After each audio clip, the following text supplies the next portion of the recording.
Нет!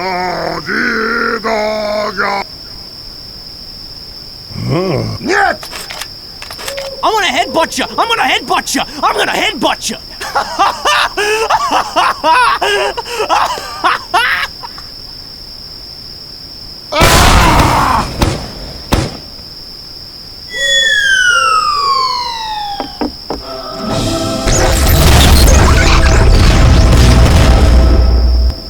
You're a devil! A devil! Oh, Doctor!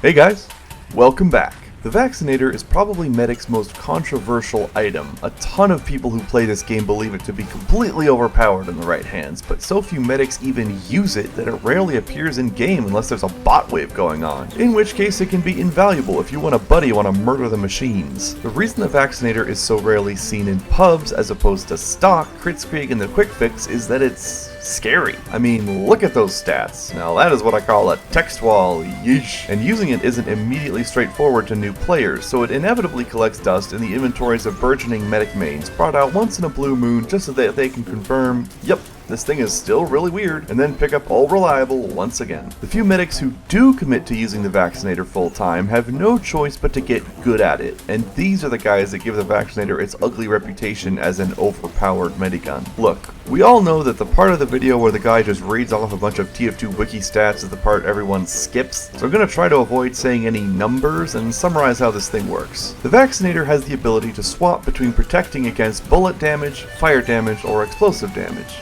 You swap what you're guarding against by hitting the reload key. Whenever you heal somebody, you provide yourself and your patient with a constant 10% damage resistance to the selected type. Not much, but helpful. Healing people builds up the Ubercharge meter and... wait, what's that? Why are there 4? Yeah, instead of one big Uber charge, the Vaccinator has 4 mini charges. Right-clicking when you have at least one charge depletes 25% of your Uber and provides yourself and your patient with a 75% resistance to the selected damage type, as well as fully blocking critical hits. This force field lasts for 2.5 seconds and then fades. So right away, this thing is totally different from the Medigun, and I haven't even finished explaining it yet. Instead of one monster charge that builds up incredibly slowly and can be unleashed to totally alter the course of the battle, you have these little bubbles that can mitigate large portions of incoming damage, little bubbles that can be triggered at any time. You don't need to wait until the charge meter is full. If you have one little bar filled up, you can force field yourself and a teammate. But these shields aren't perfect.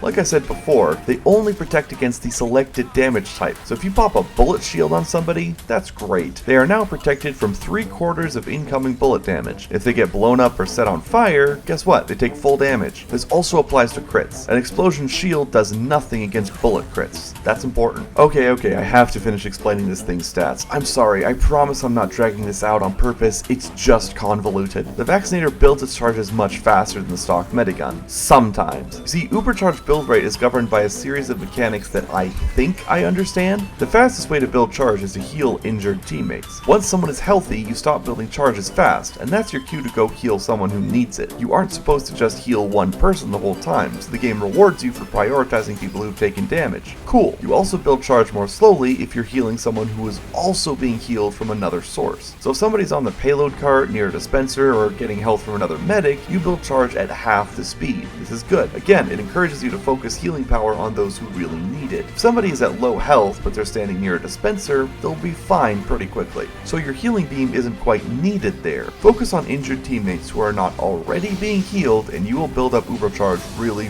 quickly. Cool. All of these rules apply to all the Mediguns, including the Vaccinator. Great, right? Well, the Vaccinator has some additional stats governing build rate. Your charges build the fastest when healing injured players, yes, and they also build more slowly if you heal somebody who's getting healed from somewhere else, but the Vaccinator also builds Ubercharge more slowly on anybody who is overhealed. This is actually a really good stat. The Vaccinator can make people absurdly tanky, especially heavies and soldiers, so this ensures that the Vaccinator isn't as useful when you're only pocketing somebody by giving you less charge. But that's not the end. There is one final stat that needs mentioning here, and that is that the Vaccinator builds overheal far more slowly than stock. Again, this is good. It cuts down on how quickly you can give somebody full overheal and makes sure you can't just tank 5 or 6 people around you with 150% health on top of the bubble shields. All of this together makes the Vaccinator a blast to use. In order to build up charges as fast as as possible, you have to sprint around, getting as many people as possible to full health, pinballing between injured players and juicing them up.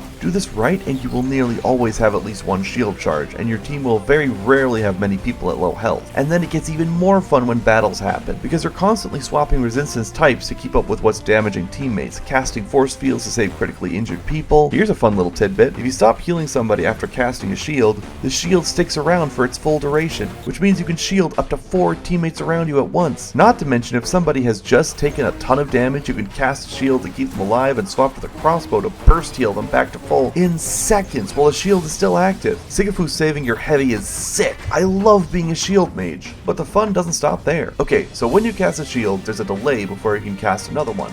Cool, but if you cast a bullet shield and then swap to explosive damage resistance, you can then cast an explosive shield on your patient as well, so that they take almost no damage from explosions or bullets simultaneously. Stacking shields on one guy to protect them from bullets, bombs, and fire is ridiculously cool. Now this does use up 3 charges in one go, so you shouldn't do this often, but in a situation where a bunch of people are shooting at your patient, it might be the only way to save them. You can also cast shields on yourself, and it's very needed. Crossing sniper sightlines without getting shot is now a real option, thanks to the Vaccinator. Just cast bullet shield on yourself and you won't even have to dodge. He's doing a quarter of his normal damage, and the shield, like I said before, fully blocks crits, including headshots. So yeah, get bent, snipers. I honestly have to wonder why the exact same people who call Sniper overpowered will then turn around and complain about the Vaccinator when the two cancel each other out. Whatever, this video isn't about that. If it isn't clear already, the Vaccinator is my favorite medigun. Just ever. Like I said in a previous video, my ADHD brain does best when I'm spinning plates. If I have only one thing to focus on, I get antsy and play worse. It's why some of my best games are where I'm listening to podcasts or talking to friends. But the Vaccinator demands my full attention, so I have to focus on my charge, my patient's health, all the people around me, watch out for spies and snipers, look out for what kind of damage is about to hit my patient, and respond with split-second timing by switching the resistance to the correct one, and casting shields at the right time and on the right players to make sure my team stays alive. I have never, ever been able to consistently top score as medic until I started using this thing. I know that will only add fuel to the "it's overpowered" fire, but trust me, the Vaccinator is not an easy mode.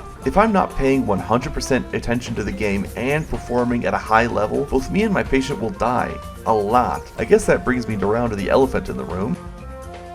Long story short, no.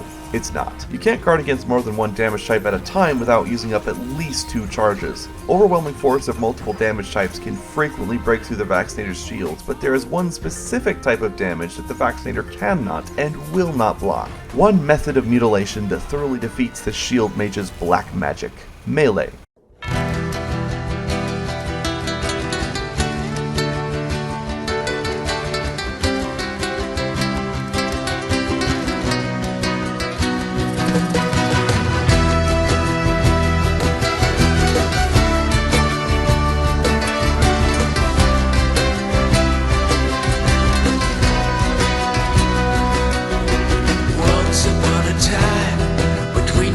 Dirty crime. When bombs send you out and spit you out.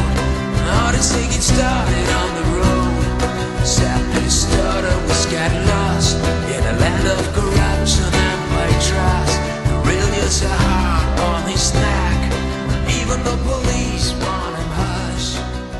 He was walking on the bill. There's no such thing as a melee resistance. Demo Knights with their swords, Soldiers with their market gardeners, Scouts with their bats, and above all, spies are the Achilles heel to the Vaccinator's defenses. Slashes, smashes, and long-range shield bashes will always do full damage to a Vaccinator medic, even if he's triple shielded. But the most consistent way to shut down a shield mage is to stab him in the back. Dying for a med pick is always worth it, but I feel like it's doubly worth it to die for a Vaccinator med pick. But let's put this OP argument in the ground once and for all. Here's a list of things that can hard counter a Vax medic: Demo Knights, Spies, both with knives and the Enforcer, Uber Charge, shooting him with more than one damage type at a time, Air Blast, Force of Nature, the Loose Cannon, Soldier, and finally, just wait for him to cast a non-bullet shield and shoot him in the head with a sniper rifle. These vary in difficulty, but none is unviable. Half of all Demoman players are Demo Knights, or at least Hybrid Knights. Any soldier worth his salt can use the market gardener at least a little bit, and knockback cannot be resisted. So what if the loose cannon is only doing a quarter of its damage? It'll still separate the medic from his patient if you do it right. Backstabs bring him down just as fast. On top of all that, the Vaccinator is countered by teamwork. Teamwork is the most powerful antidote to the shield mage, but I mention it last because asking people to work together in a team-based game produces rage and unfriendliness for reasons I can't discern. The Vaccinator is hard to learn and harder to master. I'm far from an expert with the thing even now, but it has become my medigun of choice for a reason. Nullifying obnoxious Kritzkrieg medics in their demo pockets, protecting teammates and myself from random crits, and being able to stand in sniper sightlines and give the Aussie the finger is all so worth the effort needed to get good with it. It's a fantastic side grade that's balanced out pretty well by its downsides, especially the slower overheal build rate. Man, it is torture trying to get teammates to full overheal sometimes. But before we end this video, there's one last thing to mention,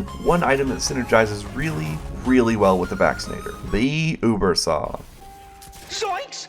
It's the gay blade! Yep, my least favorite medic melee is making an appearance. I would be remiss if I allowed my biases to prevent me from bringing this up, but because I hate the Uber Saw so much, I will keep this brief. The Uber Saw grants 25% Uber charge per hit, and the shield charges on the Vaccinator require 25% Uber charge. So you can have a shield ready instantly in a single swing if an enemy comes near. But I'll talk more about that in an upcoming video, one that discusses not just these two items, but an entire subclass of the German doctor. Battle Medic. Just, you'll see. Thanks for watching. Like, subscribe, and get out. Video's over.